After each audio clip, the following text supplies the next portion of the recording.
Salut tout le monde et bienvenue dans une nouvelle fiche de lecture pour le mois de septembre. On va aller vite parce que ce mois-ci, j'ai lu 6 bouquins. J'ai fait du train. J'ai fait du train en septembre. Enfin, j'ai fait du train. J'ai été en train. J'ai voyagé en train. J'ai fait voyage, c'est ça, voyage. Donc du coup, on va attaquer d'emblée, d'entrée de jeu, avec le premier livre du mois. Le premier livre du mois qui était... Ah putain. Alors... Magic, enfin non, c'est la guerre de l'étincelle, 2 points, tiré Ravnica, je sais pas. La guerre de l'étincelle à la ligne Ravnica, de Greg Wiseman, pardon, traduction de Sébastien Baer, je ne sais pas, Bert. Alors c'est un livre qui m'a été envoyé par Aiko Pro, je crois, qui gère la communication de, au moins du bouquin, peut-être plus dans Magic, je ne sais pas exactement. D'une part, on refuse pas un cadeau, il y a un chat qui gratte. D'une part, on refuse pas un cadeau, et d'autre part... Ça fait un moment que je cherche une porte d'entrée dans l'univers de Magic qui soit pas totalement rébarbative. Ça pourrait être l'occasion. Ça ne le fut pas. Je lui ai mis C- et je vous donne le résumé. Dans un univers fantastique où il existe plusieurs plans, Nicol Bolas, le dragon, il y a un dragon qui s'appelle Nicol, c'est difficile de passer outre au début. Nicol Bolas, le dragon, menace d'asservir le multivers et de redevenir un dieu. Pour ce faire, il se pose sur le plan de Ravnica... et attire à lui tous les Planeswalkers, des êtres capables de voyager à travers les plans afin de leur voler leur étincelle, ce qu'ils ont en eux qui leur permet de réaliser ce prodige. Mais certains de ces Planeswalkers s'organisent pour le vaincre. Le gros défaut du livre, c'est qu'il veut en dire trop. Il ne sait pas aller à l'essentiel. C'est comme si un bouquin Star Wars...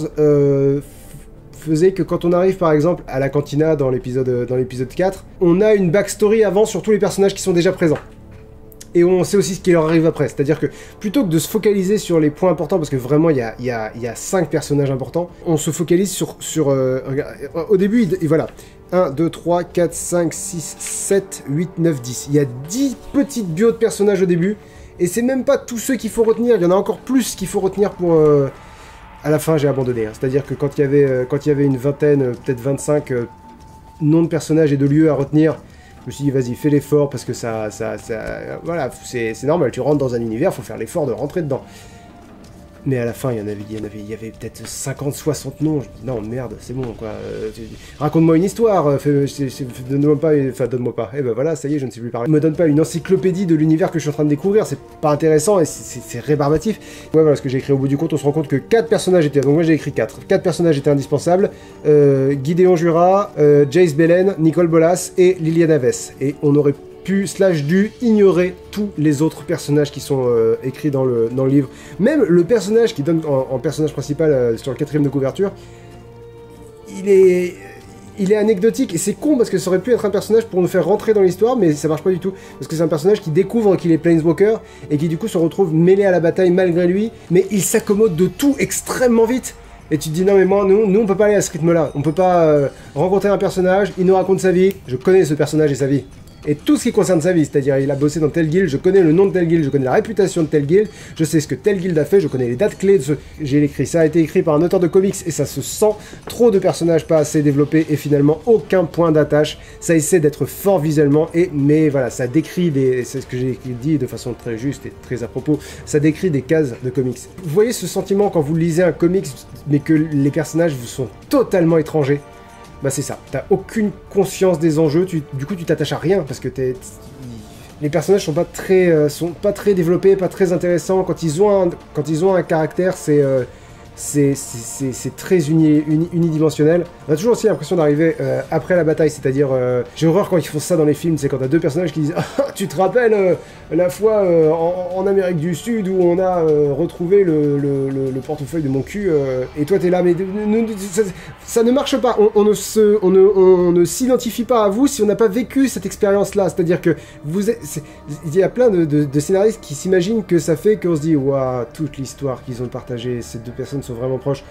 Non, on a besoin on a besoin qu'on nous parle de s'investir dans le truc si tu nous le racontes, on n'est pas investi, on s'en bat les couilles, complètement. J'ai écrit ensuite, il n'y a aucun style, c'est à peine plus romancé qu'un article d'un wiki qui aurait résumé la bataille dans les moindres détails, ce qui contraste avec les petites descriptions sur les cartes Magic. Ce qu'il y a de mieux sur les cartes Magic, vous êtes peut-être pas d'accord avec moi, mais c'est mon opinion, Non, ce qu'il y a de mieux sur les cartes Magic, c'est les illustrations, elles sont folles. Mais ce qu'il y a de le deuxième très bon truc sur les cartes Magic, c'est pas une description, mais le petit mot à la fin, il y a une petite citation, mais des citations de rien du tout finalement, parce que c'est juste une phrase sortie de rien, qui décrit la carte. Par exemple, j'avais une carte, je crois que c'était un ogre berserker, un truc comme ça, et c'était écrit tout en bas, rien ne l'arrête, pas même la fin de la bataille. Et c'est rigolo parce que le bouquin, c'est exactement pas ça, c'est-à-dire, c'est pas pointu, spirituel, et ça t'apprend quelque chose sur le personnage que t'as sur la carte. Que là, c'est tout l'inverse. Ça s'épand, ça s'épand, ça s'épand, ça s'épand. Et en fin de compte, tu découvres rien. Enfin, tu ne ressens rien pour personne. T'as l'impression qu'il n'y a rien qui a évolué. Il y a un personnage qui a un peu évolué. Il y a un personnage au début, on se dit ouais, elle est gentille, mais elle est avec le méchant. Et à la toute fin, elle trahit le méchant. Est-ce qu'on peut appeler ça une évolution de personnage dans le sens où elle est gentille depuis le début. Depuis le début, les Planeswalkers l'attendent pour mener l'assaut. Ils sont déçus quand ils se rendent compte qu'elle est avec le dragon. Mais elle le trahit. Bref, franchement, aucun intérêt. Ça ne donne pas envie de s'intéresser au lore de Magic. Au départ, je cherchais qui était qui. Je me renseignais pour trouver des infos sur les personnages. Au bout d'un moment, j'ai laissé tomber. C'est-à-dire que j'avais une page sur le site Magic d'ouverte pour avoir un visuel de qui sont les personnages. Comme ça, je me dis, d'accord, alors lui, c'est lui, très bien. Je regarde un peu ce qu'il fait. Voilà, je regarde un peu qui c'est. Mais comme je vous dis, au bout d'une 60aine de personnages, merde, quoi. Il y a un moment, le bouquin, il faut qu'il se termine, quoi. C'est pas possible. Et donc, j'ai conclu. Si vous êtes fan du lore de Magic, il est clair que ce lore mérite mieux. Si vous êtes fan de Magic, j'espère que vous avez été déçus, parce que c'est pas bon. Je connais très peu le lore de Magic, je m'y intéresse parce que j'ai envie d'en faire un point culture, donc je commence à m'y intéresser un petit peu, mais je connais très mal pour le moment. Clairement, il y a une occasion manquée là, de développer les personnages, de découvrir les personnages, découvrir ce qu'ils pensent, découvrir qui ils sont, quelle importance telle ou telle chose a eu sur eux. Mais si vous n'êtes pas fan, c'est une perte de temps et une très mauvaise porte d'entrée dans le monde de Magic. Quand j'ai annoncé que j'allais le lire, il y a quelqu'un sur Instagram qui m'a écrit « C'est un livre de commande et ça se sent ». Je suis assez d'accord. J'ai pas l'impression que quelqu'un avait vraiment envie de raconter l'histoire de personnages, quoi. C'est quelqu'un qui avait envie quelqu'un à qui on a demandé d'écrire la guerre de l'étincelle. Et le gars s'est dit, d'accord, bon bah on va pouvoir raconter, on va prendre ces personnages-là, on va raconter la guerre de l'étincelle vue par eux, et ça fera le taf. J'ai mis C-, franchement non, je suis pas généreux parce que j'allais dire je suis généreux parce que j'ai pas éprouvé de plaisir, j'ai pas ressenti un C, quoi. C, c'est plat. Et au niveau du ressenti, c'est plus un D. Maintenant, il y a quand même beaucoup de personnages, beaucoup d'univers. Il y a un univers construit, il y a quelque chose, quoi. À la limite, c'est un D+, quoi. Mais c'est plus... j'ai plus envie de mettre un moins qu'un plus, paradoxalement. En fait, voilà, tu vois le monde de Magic par une serrure devant laquelle il y a plein de gens qui passent. Ça a l'air très intéressant, mais tu vois rien, t'apprends rien, mais ça a l'air intéressant. La mission n'est pas accomplie.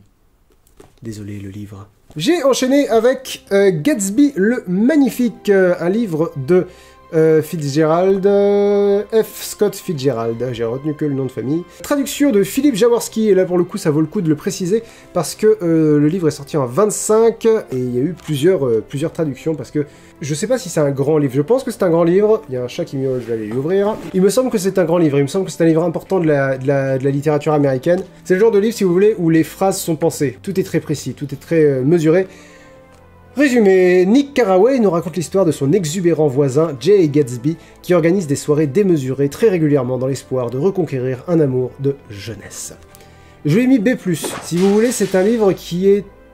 Tu sens qu'il y a du contenu, tu sens que c'est un livre à étudier, quoi. Comme je disais à propos de Captive de Margaret Atwood le mois dernier, tu sens que c'est un livre où il y a énormément de choses, et où ça doit être passionnant d'avoir des cours à son sujet. Maintenant, en termes de ressenti personnel, je sens que je suis pas assez mûr pour apprécier ce genre de livre à leur juste valeur. Je lui ai pas mis un A juste parce que, oh mon dieu, c'est un livre important, je vais lui mettre un A et puis après je module. Non, non, non, non. Alors, j'ai noté, le personnage de Gatsby est génial. C'est vraiment lui qui fait le... Bah, c'est Gatsby magnifique, c'est vraiment lui qui fait le roman, c'est-à-dire, il est très nuancé, très complexe, c'est-à-dire qu'il est à la fois...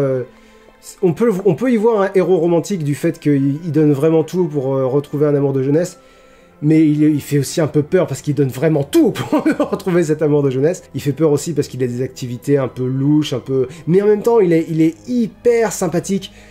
C'est un personnage très tridimensionnel, j'aime beaucoup, enfin voilà, le personnage de Gatsby fait vraiment tout le roman. C'est clairement un roman à étudier et j'écris, j'ai dû passer à côté des 3/4 de ce qu'il y a dans ce tout petit livre. C'est vrai qu'il est pas long. Moi je l'ai fait en, hop là, parce que je note quand je commence et quand je termine. J'ai pas noté quand j'ai terminé. Ah bah attendez, j'écorde une page à chaque fois que je m'arrête, que j'aime ça, détruire les livres.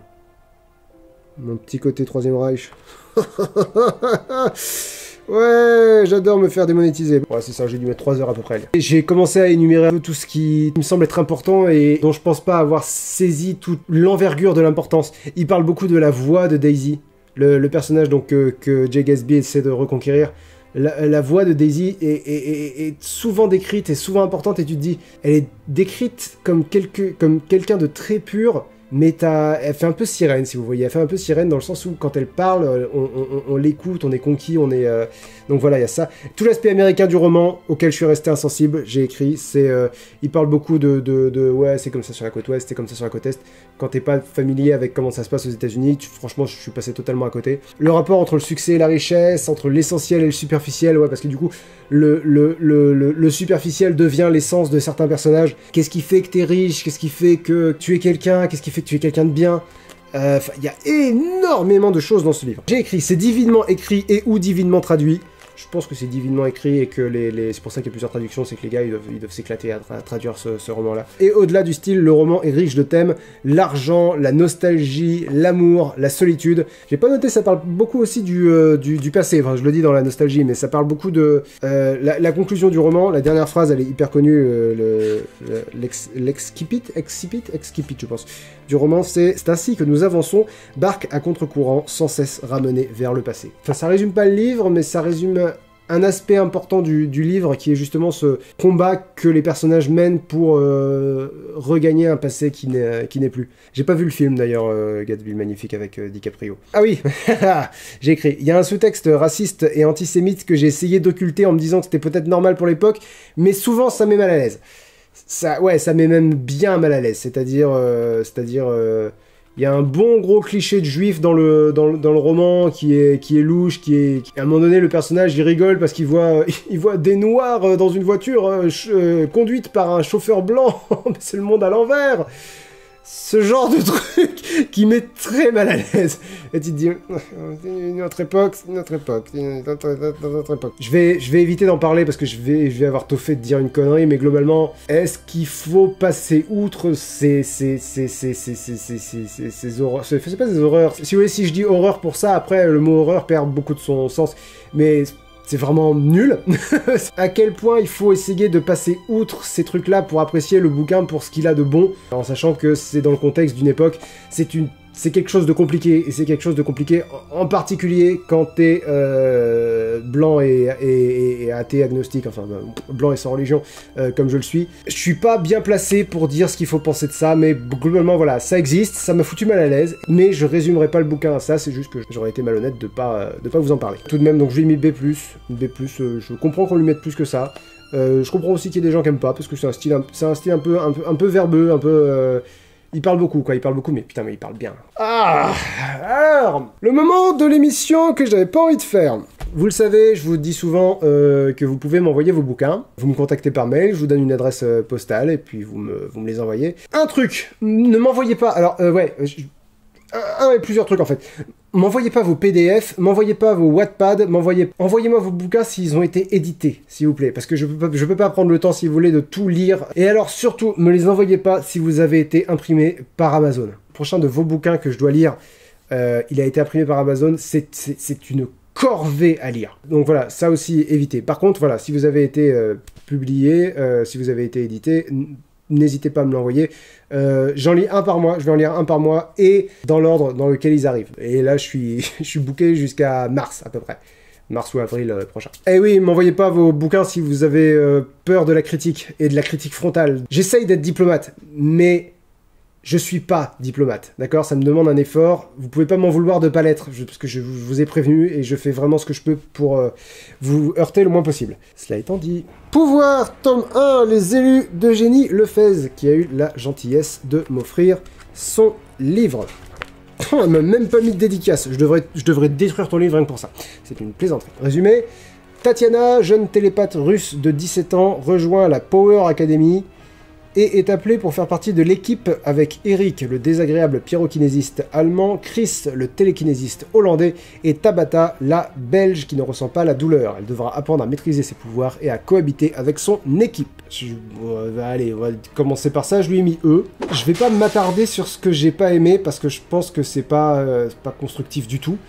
Et puis E, ça veut dire ce que ça veut dire, quoi. Je vais plutôt me concentrer sur ce qui est améliorable. Donc je vais beaucoup m'adresser à l'auteur du livre. Je vois pas de façon de le dire vraiment poliment, enfin vraiment élégamment. J'ai l'impression, je dis pas que c'est le cas, j'ai l'impression que t'as pas vraiment travaillé sur ton livre. C'est-à-dire, t'as écrit les choses comme elles venaient. Quand j'étais plus jeune, je faisais des forums RPG, je faisais du jeu de rôle sur forum, sur internet. Je retrouvais beaucoup ce style-là dans les gens avec qui j'avais pas spécialement envie de jouer parce que rien n'a d'importance, rien n'a de prise, rien n'a de...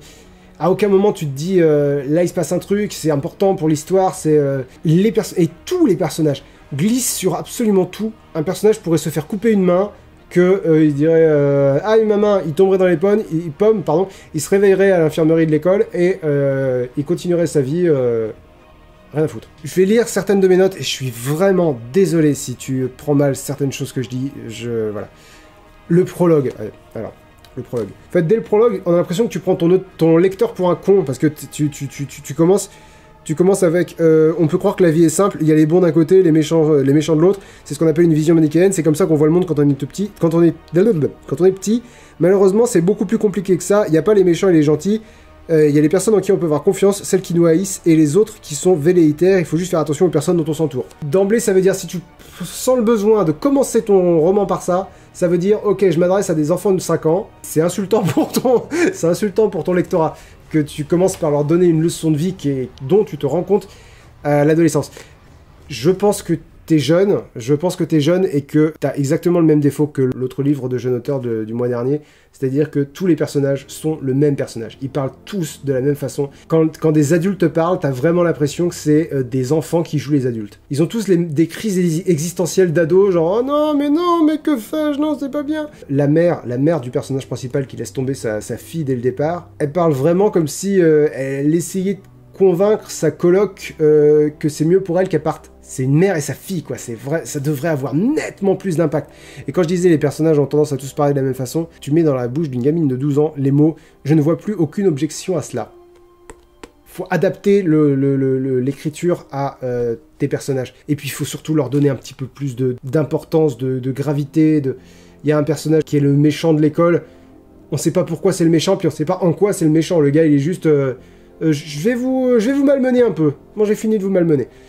Vraiment, mais je te dis vraiment, on glisse sur tout, quoi. Il y a un moment vers la fin qui devrait avoir de l'importance. Le méchant s'est juré de tuer les gens qui ont des pouvoirs parce que je suis pas sûr que ce soit exactement ça, parce que je t'avoue que j'ai un peu zappé. Ce que j'ai retenu, c'est que il était amoureux d'une nana. Le directeur de l'école qui avait le pouvoir d'aller très vite, je crois, un truc comme ça, est allé très vite. Elle a cherché à le rejoindre, elle s'est fait renverser par une voiture, un truc comme ça. Du coup, lui, il s'est dit, je vais tuer tous les gens qui ont des pouvoirs. Ça n'a aucun sens. Mais je pense pas avoir besoin d'expliquer pourquoi ça a aucun sens. Le directeur de l'école, c'est pas sa faute. Et pourquoi le méchant, sa haine ne s'est pas limitée à ce gars-là. Le méchant, c'est personne. Hein. Il a zéro charisme, zéro pouvoir, zéro influence. Il est rien. Et un autre défaut. Un autre truc sur lequel tu pourrais peut-être travailler, c'est que on sent que tu as deux grosses influences qui sont X-Men et Harry Potter, c'est transparent. Il faut t'en détacher quand tu écris un bouquin, quand tu écris une nouvelle pièce. Parce que quand le directeur est venu enrôler Tatiana à 12 ans, que Tatiana est passée de « Non, jamais j'accompagnerai cet homme, je lui fais pas confiance » à « Quand est-ce qu'on part ?» en quelques minutes. Quand le directeur est donc venu convaincre Tatiana de rejoindre son école, il lui a dit tu auras des cours pour apprendre à te battre. Pourquoi?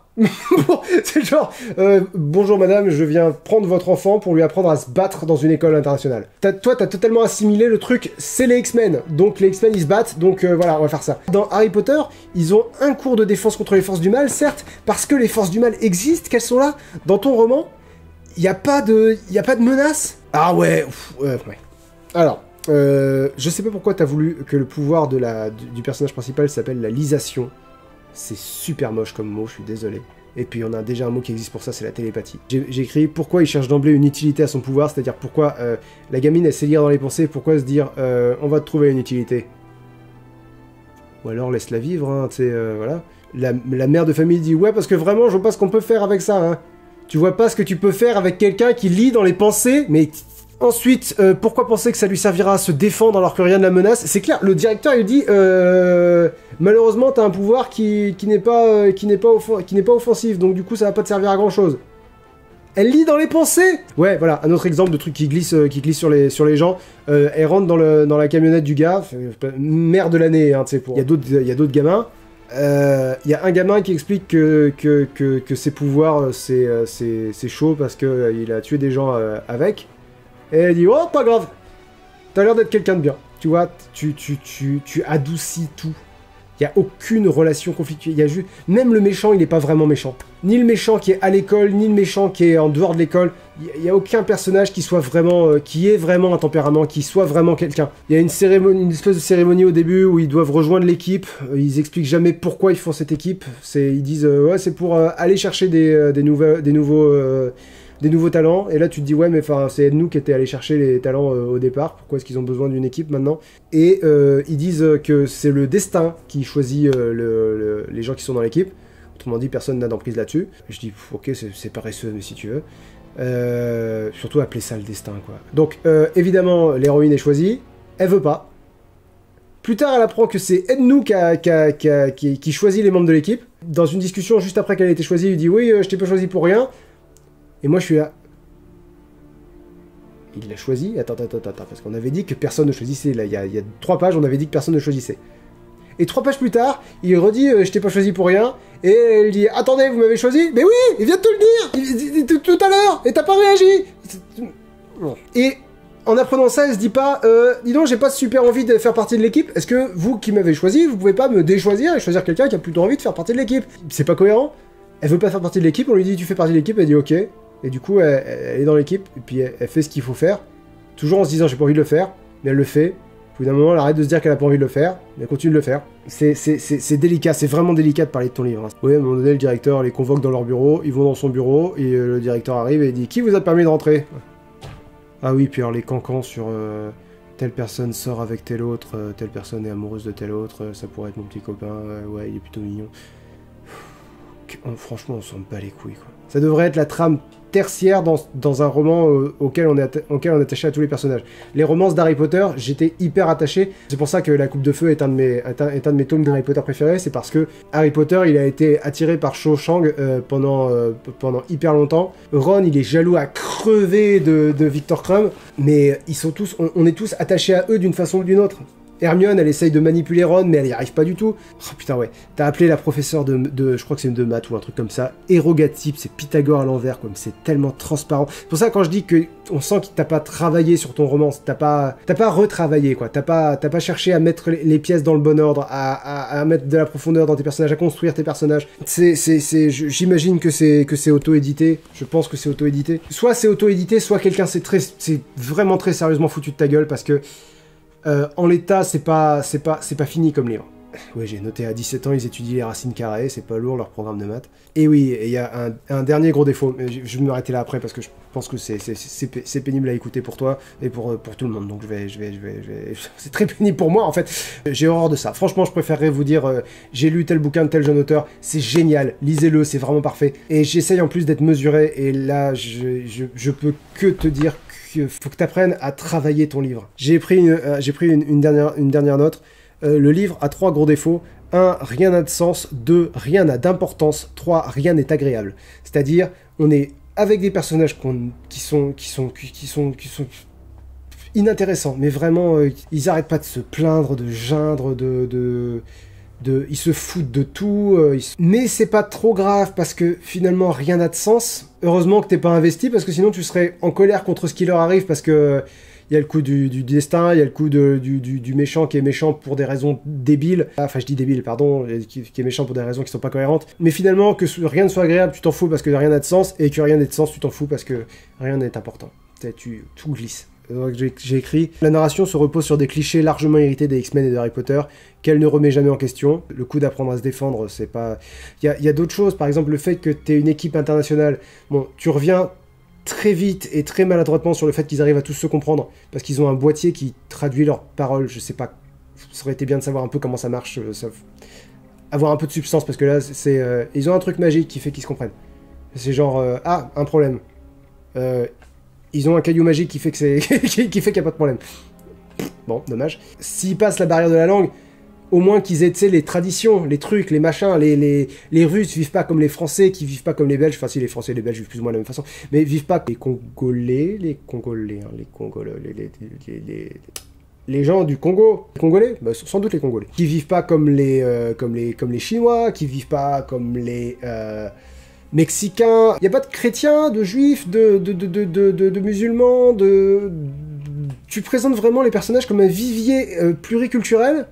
Et en fin de compte, c'est toujours le même personnage, quoi. C'est vraiment le... Et c'est tous des caricatures de personnages, quoi. Mais non, même pas, c'est même pas des caricatures. C'est une superficie de caricature de personnages. Parce qu'une caricature ferait qu'on saurait qui est qui avec beaucoup de simplicité et de... genre voilà, il y a le cliché du méchant. Mais ton cliché de méchant, il est pas méchant.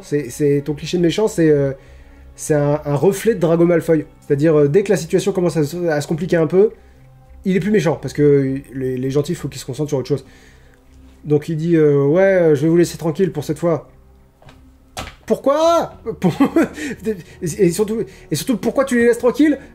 Et pourquoi tu les laisserais pas tranquilles à la base? Et pareil, tu donnes une justification qui est hyper maladroite. C'est ouais, il a eu des problèmes dans sa vie avant. Ils ont tous eu des problèmes dans leur vie avant. Pourquoi lui particulièrement et est-ce que c'est important? Et si c'est important, pourquoi c'est pas plus prégnant? On n'a même pas d'antagoniste, j'écris, à l'époque où je l'ai écrit, il n'y avait toujours pas d'antagoniste. Tout repose autour d'une équipe dont l'utilité n'a jamais été clairement explicitée et tout leur entraînement se limite à apprendre à se battre. Je trouve ça aberrant. L'antagoniste est une déception au-delà de toute mesure, un gars avec un pistolet, et apparemment c'est pour l'éliminer lui que l'équipe existe. Je suis désolé, je suis très dur avec ton livre, mais j'essaye d'être honnête. J'essaye d'être honnête et de mettre le doigt sur tous les problèmes qui me semblent y avoir. Clairement, t'as la volonté d'écrire. Et ça, déjà, c'est hyper bien. Faut pas que tu perdes ça. Le fait qu'il ait écrit tome 1, j'imagine qu'il y a d'autres tomes en préparation. Peut-être qu'ils sont déjà sortis. Si ils sont pas sortis, franchement, je t'invite à revenir sur peut-être pas sur cette histoire-là, mais si t'as l'intention de continuer, je t'invite à continuer, vraiment. Je t'invite fort à continuer. Pour faire une analogie, c'est comme si on t'avait dit va du point A au point B, il faut que tu cours. Et... t'as jamais couru de ta vie, du coup tu te lances, mais tu sais, tu te lances les épaules d'abord, et puis tu roules, et puis en fin de compte t'arrives à la ligne d'arrivée, sauf qu'il n'y a pas un moment où t'as couru dans le bordel. Pour moi, t'as besoin d'une structure. Tu esquives tout ce qui pourrait être intéressant dans ton livre, et je trouve ça dommage. Quand un personnage important meurt, ça a un impact sur un personnage, et encore, ça a un impact sur une page. Le fait qu'ils soient tous de nationalités différentes, ça pourrait créer des tensions, créer des liens faire qu'ils apprennent à se connaître, mais il n'y a rien. Ils pourraient essayer d'apprendre à communiquer entre eux via un langage qui soit propre à l'école, peut-être par exemple, je ne sais pas. Tu vois, le fait que l'école s'appelle la Power Academy, c'est typiquement le genre de truc qui me fait me dire, t'as pas cherché, quoi, t'as pas creusé, t'as envie d'écrire, et c'est vachement bien. Mets-y l'énergie, mets-y le travail que ça demande. Donne-toi les moyens d'écrire une histoire qui soit intéressante, de créer des personnages qui soient intéressants. Vraiment, mais peut-être moins de personnages. C'est un parallèle qui vaut ce qu'il vaut, mais le catch, c'est vachement bien pour ça, parce que ça t'apprend à faire la différence entre un personnage qui a un fond, un personnage qui n'est qu'un trait, et pourquoi pas, parce qu'il y a des personnages qui peuvent n'être qu'un trait, finalement. J'allais dire Gilderoy Lockhart, mais non, Gilderoy Lockhart, c'est un peu plus que ça. Non, mettons que Gilderoy Lockhart, on n'apprend pas à la fin que c'est... voilà. Gilderoy Lockhart, pendant tout le roman avant la fin, c'est un trait de personnage. Mais il est hyper reconnaissable. Donc voilà, travaille sur tes personnages, mets l'accent sur l'originalité, fais en sorte que, quand il se passe quelque chose, ça a un impact dans ton livre, mais vraiment un impact, c'est-à-dire... aucun personnage ne sort indemne de quoi que ce soit. Tout nous marque tout doit nous marquer dans les romans. Dans les romans, tout est plus important que dans la vraie vie. Dans la vraie vie, il y a des moments où on s'en fout, il se passe rien. Mais pas dans un livre. Dans un livre, il faut que les choses soient importantes. le prends pas mal. Vraiment, je dis tout ça pour te donner un avis. J'ai envie de croire que tu peux faire mieux. Bon, bah c'était gênant. Alors, quatrième roman du mois, nous partons sur... Ah, celui-ci aussi m'a été envoyé. Les 7 morts d'Evelyn Hardcastle. Traduction de Fabrice Pointeau. Résumé, un homme se réveille dans le corps de quelqu'un d'autre, pas dans le corps dans le sens où son esprit se réveille dans le corps de quelqu'un d'autre, sans aucun souvenir de qui il est. Je vous laisse imaginer la portée de la phrase. Il se réveille dans le corps de quelqu'un d'autre sans se souvenir de qui il est. Donc il part du principe que ce corps est le sien, puisqu'il se réveille dedans, sauf qu'il ne se rappelle plus du tout qui il est. Du coup, il sait pas non plus qui est la personne dans le corps duquel il est, et il ne sait pas que c'est pas son corps à lui. Il a l'intuition que c'est pas son corps à lui, mais il ne le sait pas. Bref. Un homme se réveille dans le corps de quelqu'un d'autre sans aucun souvenir de qui il est. Il apprend qu'il a 1 semaine pour élucider un meurtre, et qu'il incarnera chaque jour, c'est toujours le même jour, j'ai oublié de préciser ça dans mon résumé, il apprend qu'il a 1 semaine pour élucider un meurtre, et qu'il incarnera chaque jour, toujours le même jour, pendant 8 jours, un convive différent, du bal où mourra à 23 h Evelyn Hardcastle. Tous les jours, il va incarner un personnage différent du bal qui se passe ce jour-là. Ce jour-là va être vécu 8 fois, et pendant donc les 8 jours, qui sont finalement le même jour, il va devoir rassembler les pièces du puzzle pour savoir qui a tué Evelyn Hardcastle. C'est un A-. J'ai même pas dit qui avait écrit le bouquin, c'est Stuart Turton. J'ai dit qu'il a traduit, j'ai pas dit qu'il a écrit. Il est très très bon, il m'a été envoyé par l'une d'entre vous, et ça fait très plaisir, parce que c'était vraiment une très bonne lecture. Le fait de nous plonger dans l'histoire par un personnage amnésique est astucieux, parce qu'on est aussi perdu que lui. Il y a un personnage qui est vraiment génial, c'est un personnage qui a un masque de médecin de la peste, et qui joue un peu le rôle de maître du jeu. J'ai pris une note là-dessus à propos du jeu de rôle. J'ai encore l'impression de vivre une partie de jeu de rôle, comme je l'avais déjà dit pour les Seigneurs des Sith, je sais plus quel mois. Mais cette fois-ci, les règles sont hyper tordues, parce que du coup, tu dois incarner un personnage différent en tenant compte du tempérament du personnage. Parce que le personnage qui du coup... alors le personnage s'appelle... Hayden Bishop. Le personnage s'appelle Hayden Bishop. C'est celui dont on ne sait pas où est le corps, si vous voulez. Lui, c'est lui qui se balade d'un convive à l'autre. Partage, si vous voulez, l'esprit des gens qu'il incarne avec le véritable esprit des gens. Il doit lutter pour pas disparaître lui-même, notamment quand il incarne des personnages qui ont une personnalité très forte. Une personnalité qui prend le dessus. Il y a des personnages qui sont vides, si vous voulez, qui n'ont aucune personnalité, aucun trait, et du coup Hayden Bishop se dit super. Alors lui, je peux lui faire ce que je veux. Je peux aller où je veux, quand je veux, machin. Et il y en a d'autres. Genre il y en a un qui est un espèce de, enfin qui est pas un espèce, qui est complètement un violeur en série. Du coup, il doit lutter contre les instincts primaires, si vous voulez, de ce personnage-là. Et c'est compliqué pour lui. Bref, les règles sont tordues, le maître du jeu est dans le jeu, et les joueurs tentent d'explorer les limites de la partie. Hayden se dit, attends, si je vis tout le temps la même journée, est-ce que je peux avoir un impact sur la journée? Genre, est-ce que les choses peuvent se passer différemment? Et très souvent, il y a une explication pour laquelle il peut pas le faire, et du coup, je trouve ça vachement bien, parce que du coup, c'est bien que le sujet soit abordé. Tu peux pas faire une histoire de voyage dans le temps où on n'évoque pas le fait de modifier la journée que tu revis une deuxième fois. Il échappe pas au problème de livre sur le voyage dans le temps. C'est-à-dire qu'il y a plusieurs moments où tu te dis attends, c'est pas cohérent, ça ne marche pas. Et il y a un autre problème dans le livre, c'est que, bon, vous avez vu l'épaisseur, c'est une histoire c'est une enquête à la Agatha Christie un peu. Il y a énormément de pièces de puzzle, et tu les perds un peu. Au bout d'un moment, t'as trop d'informations, tu sais, c'est un peu comme Lost. Au bout d'un moment, tu tiens plus le compte des questions auxquelles il va falloir que tu aies une réponse. Au bout d'un moment, il y a trop de questions, tu satures. Et du coup, tu retiens les questions les plus importantes, et tu finis par te dire ok, bon, emmène-moi quelque part, je te fais confiance pour que ça soit bien. Je préfère mes histoires mes enquêtes policières quand elles sont hyper carrées, hyper cohérentes, hyper bien ficelées. Genre, tu t'es posé 4 questions, voilà les 4 réponses, tu t'y attendais pas, bah oui, magie. C'est comme la plupart des films fantastiques, ou des films d'horreur, ou des films, voilà, des films qui font, tu te poses des questions. Si t'es dedans, tu vas passer outre tous les problèmes de scénario. Par contre, si t'es pas dedans, tu vas chercher le seul divertissement que t'as, c'est-à-dire relever les défauts du film, ou apprécier la qualité graphique du film. Enfin, voilà.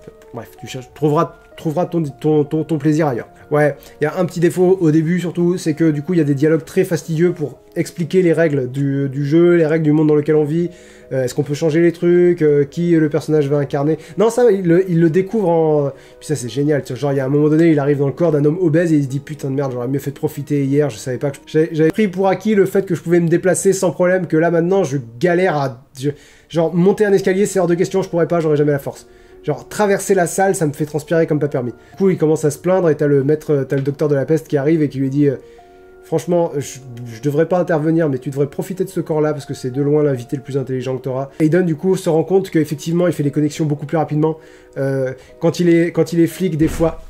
J'ai eu peur. Quand il est flic, des fois, il fait des choses qu'il voulait pas faire, mais en fait, c'est parce que c'est son instinct de flic qui parle, l'instinct de flic de son hôte. J'ai noté, ce livre ferait une excellente série, parce que ça permettrait de semer des indices dans les premiers épisodes, et parce qu'il y a un mystère, et il y a un mystère dans le mystère, enfin ça, il donne une justification pour pourquoi le jour se répète, il donne une justification sur pourquoi évidemment tel personnage meurt, qui le tue, qui l'a tué, Evelyn. C'est très complet. C'est un très bon livre. Est-ce que c'est mon livre préféré du mois? Eh ben je pense bien. Je pense bien. Il y en a un autre auquel j'ai mis à moins ce mois-ci, je vais y venir, mais je pense que c'est mon livre préféré du mois. La fin est vraiment très cool. Très cool. Pas la toute fin de l'enquête parce que du coup t'as la résolution et comme je vous ai dit, au bout d'un moment tu fais plus gaffe aux questions et du coup quand on nous donne les réponses t'es là ouais c'est que le dis. Par contre l'explication de pourquoi le même jour se répète, la fin est bien. La fin est bien. Il y a plusieurs fins, je peux pas vous dire de laquelle je parle, mais il y a une fin qui est bien. Enfin, il y a une fin qui est excellente. J'ai écrit, je viens de passer 10 minutes à trouver un passage de dialogue qui expliquerait quelque chose que j'aurais mal compris alors que ma réponse était un paragraphe plus tard, con de moi. Je suis en train de lire, je me dis, attends, il y a un paradoxe là. Il y a un paradoxe. Je reviens derrière. Attends, qu'est-ce qu'il a dit précisément?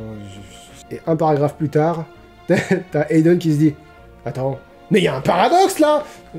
Bah oui. J'ai réagi à un paragraphe avant le personnage principal. Hey, le talent. Excellent. À moins, excellent. Zo de James Patterson et Michael Ledwidge, écrit en plus petit parce que j'imagine qu'il est moins connu. Traduction de Sébastien Danchin. Résumé, qui a été adapté en série. Résumé. Tous les mammifères du monde se sont mis à attaquer les hommes de façon spontanée à différents endroits du monde. Seul le biologiste Jackson Hawes semble relier les attaques que les médias et les politiques traitent comme des cas isolés. Il doit donc tout à la fois comprendre ce phénomène, l'inverser et convaincre l'opinion publique. Je trouvais la série vraiment à chier. Donc du coup, je me suis dit, écoute, peut-être que le livre est mieux, peut-être que voilà, il y a une bonne idée, il y a une excellente idée dans ce livre, c'est qu'est-ce que ça donnerait si les animaux se retournaient contre nous? À quel point on serait foutu? Donc le livre a éliminé un gros problème en limitant le problème aux mammifères, que le jour où les insectes se lient contre nous, les insectes et les oiseaux, eh ben on est morts, on est tous morts, c'est fini. Du coup je me suis dit peut-être que le roman est plus cohérent, mieux construit, avec des personnages plus intéressants, non. Non, le roman, je lui ai mis combien? Je lui ai mis C. Ouais. Il y a quelqu'un qui m'a dit sur Instagram, je sais pas si tu es au courant, mais James Patterson, il n'écrit pas lui-même ses livres, il pitch les idées, et il a des auteurs qui l'écrivent pour lui. Je suis pas très surprenant. Il y a vraiment rien. En termes de style, il y a vraiment rien, quoi. Il y a des références à la culture pop qui feraient partie les Gardiens de la Galaxie pour Stanley Kubrick. J'ai rien contre les Gardiens de la Galaxie, c'est juste que je trouve que les références à la culture pop, ça a tendance à non seulement dater le produit, mais en plus, ça introduit un élément de copinage entre les gens qui ont fait l'œuvre et le spectateur. On a un lien d'artiste à spectateur, ou d'artiste à lecteur, d'artiste à... est-ce qu'il y a un mot pour ça? Quelqu'un qui reçoit l'art. C'est ce lien-là qu'on veut avoir, et du coup, pour moi, les références à la culture pop, ça fait vraiment... on est potes! Le style est un petit peu lourd, le style est très... D'une part, très carré, très sujet-verbe complément, et d'autre part, très sujet-verbe complément. Je sais pas trop si j'arrive à exprimer ce que je ressens. Pas fan du style. Pas fan du style, on va dire ça comme ça. Oui, le personnage se fait attaquer par des fourmis hyper dangereuses d'Afrique et des crocodiles. Il tombe sur une nana et il la trouve très mignonne. Je dis putain de merde, pas besoin de ça. Pas besoin d'une histoire d'amour en plein milieu de la fin du monde animal. Puis en plus, il y a une ellipse de... J'ai craché partout. En plus, il y a une ellipse de 5 ans en plein milieu du film, et il aurait pu rencontrer sa femme dans l'ellipse. L'histoire d'amour m'a vraiment gêné, quoi. M'a vraiment gêné dans le sens où ça fait très artificiel, quoi. Ça fait très... La nana aurait pas été là, ça aurait été la même, quoi. Quitte à avoir des personnages féminins, je préfère que ce soit des personnages féminins qui sont introduits pour une autre raison que parce que il se trouve que le héros a besoin d'une histoire sentimentale, d'une attache sentimentale. C'est un peu dommage, ouais. Puis alors, au départ, le gars, il a une petite amie, donc avec qui il rompt très tôt dans le roman. Vous remarquez que pour un roman où les animaux se liguent contre l'humanité, je devrais pas être en train de vous parler des histoires d'amour du héros. Mais bon, bah, on en est là. Donc au tout début, il a une petite amie. Et alors, on a le droit à des détails sur leur vie sexuelle.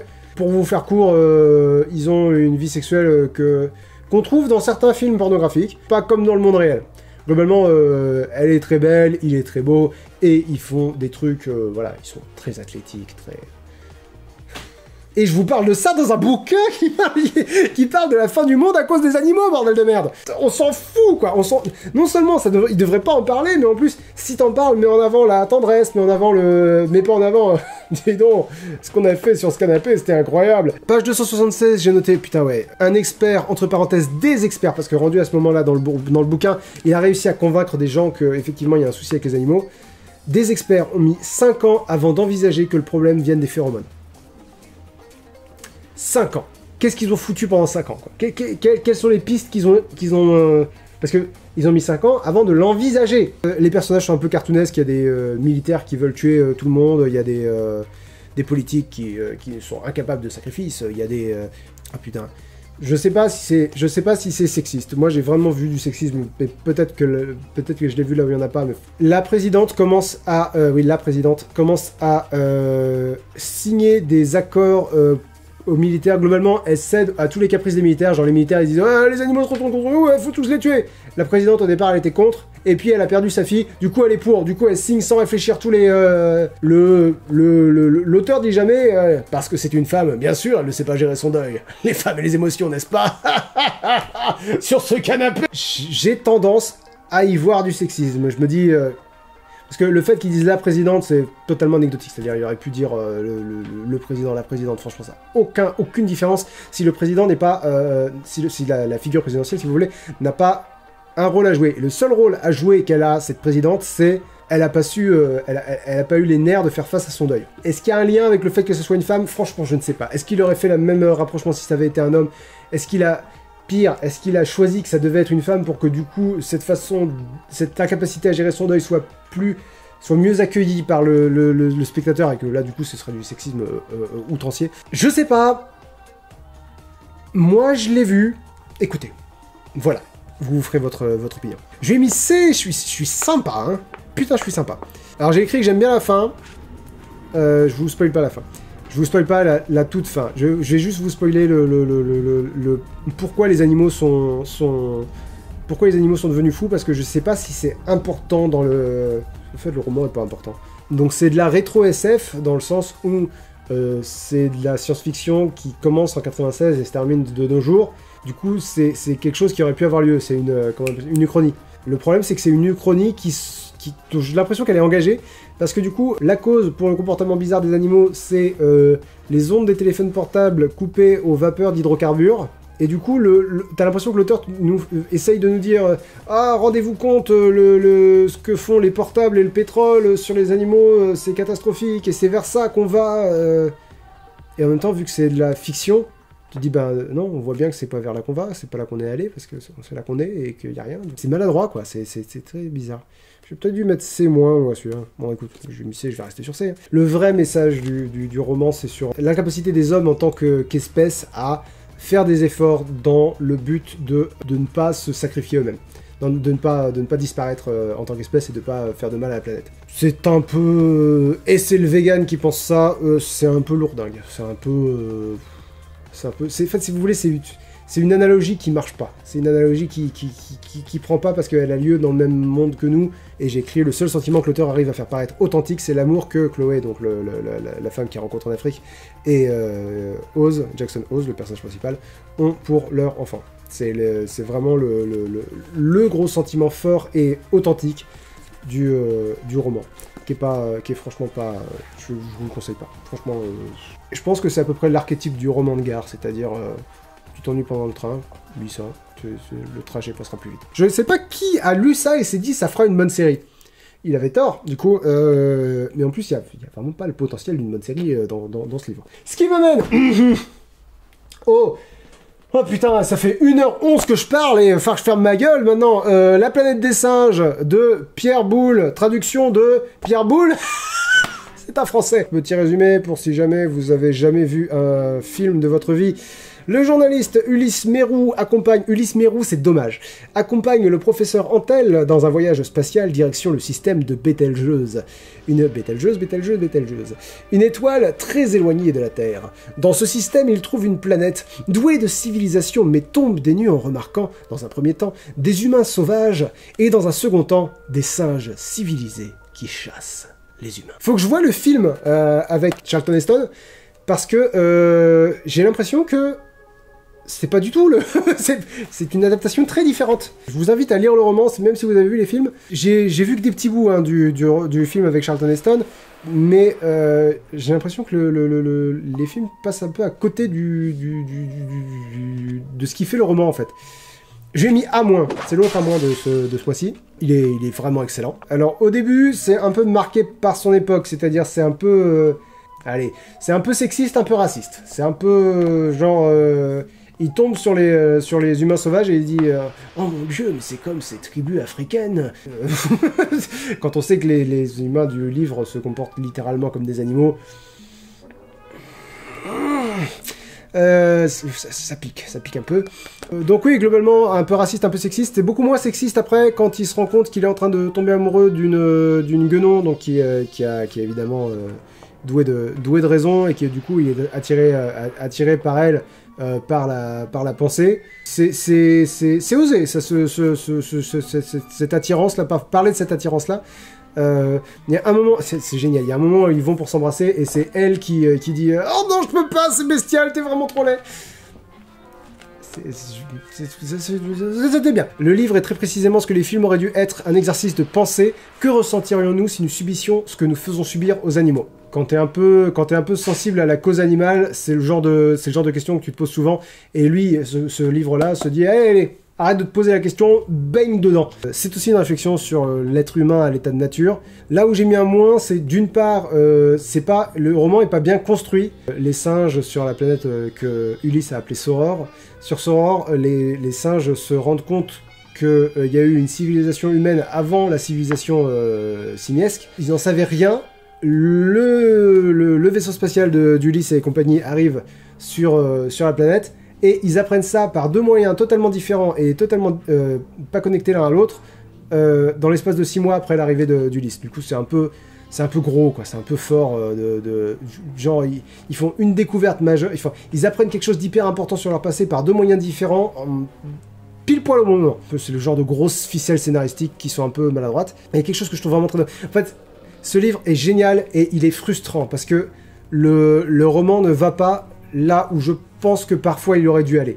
Évidemment, ils peuvent pas se comprendre. Ulysse ne parle pas la langue des singes, les singes ne parlent pas français, puisque Ulysse vient de France. Il y a une petite ellipse temporelle de 2 mois, pendant laquelle Zira, donc la scientifique singe, la scientifique chimpanzé, apprend le français et le maîtrise parfaitement.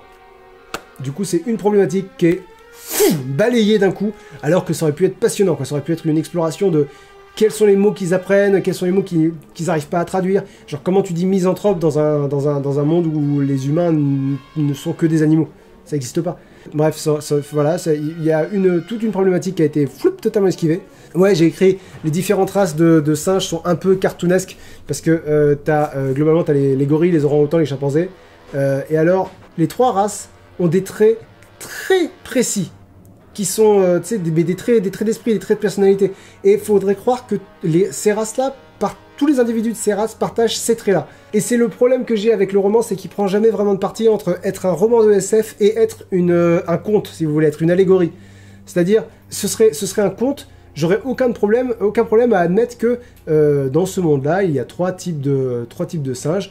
Les gorilles qui représentent l'autorité forte, les orang-outans qui représentent la science mais qui en fait se contentent de copier ce que les autres faisaient avant, et les chimpanzés qui essayent qui sont plus inventifs si vous voulez que les deux autres races.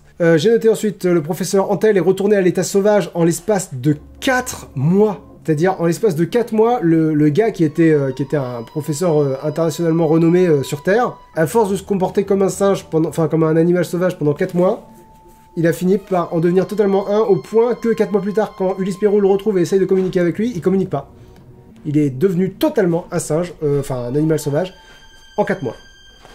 C'est un peu gros à avaler. Oui, l'autre problème, c'est qu'il y a qu'un seul niveau de langage de tout le bouquin. C'est-à-dire, ils parlent tous de façon très soutenue, ils ont tous un langage universitaire. Même ceux qui viennent d'apprendre à parler une autre langue, c'est-à-dire que Ulysse, quand il apprend à parler le singe, il parle d'emblée avec un langage universitaire. Je veux dire, moi je suis incapable d'avoir un discours soutenu, bien tenu en anglais. Donc ouais, non, voilà, j'y crois pas une seconde qu'il arrive à parler aussi bien, aussi vite. J'ai écrit les justifications pour l'essor des singes est un peu hasardeuse. Globalement, ils ont copié les humains d'il y a très longtemps. Mais en fait, à la toute fin, c'est expliqué, j'ai écrit ça avant la toute fin, et à la toute fin, c'est expliqué, ça se tient beaucoup mieux. Ça se tient mieux que l'origine qu'ils ont choisi pour la trilogie récente de films La planète des singes. Donc j'ai écrit, j'adore la fin, effectivement, et c'est assez drôle de voir que le film de Burton est plus proche de la conclusion du roman, mais qui s'y prend de façon très maladroite. Je vais pas vous dire comment se finit le roman, ça se finit pas comme le film. C'est-à-dire qu'il découvre pas à la toute fin oh, j'étais sur Terre depuis le début !» Non, depuis le début, il est sur une autre planète, pas de souci là-dessus.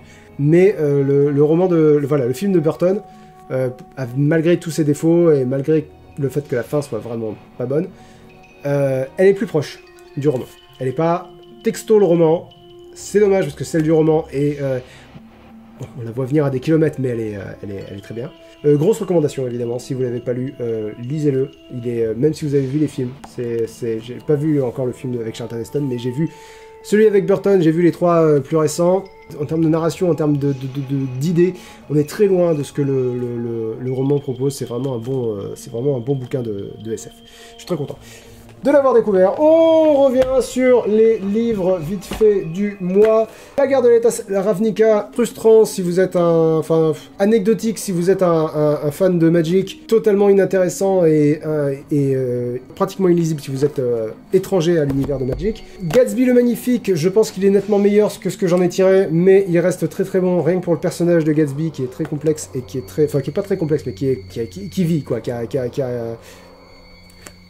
le bouquin est bien. Eugénie Lefebvre, Pouvoir, tome 1, Les Élus. Je t'ai donné tous les conseils que je pouvais te donner. J'espère que tu continueras à écrire et j'espère que j'aurai la chance de dire plus de bien d'une prochaine œuvre que tu feras. Faut aider les jeunes auteurs, faut pas les enfoncer, donc je t'invite à continuer. Mon gros coup de cœur de ce mois-ci, Les 7 morts d'Evelyn Hardcastle, c'est un roman policier. Il y a écrit derrière, mixé Agatha Christie, Downton Abbey et Un jour sans fin, vous obtiendrez le roman le plus divertissant de l'année. Je sais pas ce que c'est Downton Abbey, je sais que c'est une série, mais je sais pas de quoi ça parle. Par contre, Un jour sans fin et Agatha Christie, complètement. Et il y a effectivement une part de surnaturel, donc j'imagine que ça doit être ça le... Il est excellent et je vous le suggère. Prévoyez peut-être de quoi prendre des notes à côté pour si vous voulez profiter totalement de l'expérience. Je vais peut-être le relire, je remarque qu'il est long. Je ne sais pas, mais bon, lisez-le. Zo de James Patterson, si jamais vous avez un long trajet en avion et que vous avez aucun roman intéressant à lire, celui-ci est toujours pas intéressant, mais il fera que le trajet sera moins long et il ne vous proposera aucune expérience de pensée sur la place de l'homme dans la société ou quoi, enfin de l'homme dans le monde ou de... Il est pas à la hauteur de l'idée qui a lancé le livre, mais il n'est pas activement mauvais non plus. Et La planète des singes, ça fait partie de ces classiques de la littérature, SF, qui n'usurpent pas leur place dans ce statut de classique. Donc je vous invite à le lire, à le découvrir, c'est un plaisir, et c'est un plaisir français. Cocoricu. Merci à tous pour votre attention. On se donne rendez-vous le mois prochain pour la prochaine fiche de lecture. On se donne rendez-vous cette semaine pour mes pronostics pour Hell in a Cell. On se donne rendez-vous dans le mois pour le point culture sur les clichés de films d'horreur, puisque j'ai déjà parlé du thème que le prochain point culture aurait. On se donne rendez-vous également...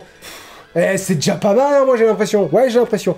Je donne rendez-vous sur Instagram, bien sûr, sur Instagram, avec sur mon identité de Link the Sun sur Instagram, parce que je suis quelqu'un qui aime beaucoup changer de pseudo, sarcastique, sur Link the Sun sur Instagram, pour que je vous dise quel livre je compte lire ce mois-ci. Donc un livre que vous m'avez envoyé, plus un certain nombre d'autres, je ne sais pas encore combien. Merci à vous, et à la prochaine. Bisous.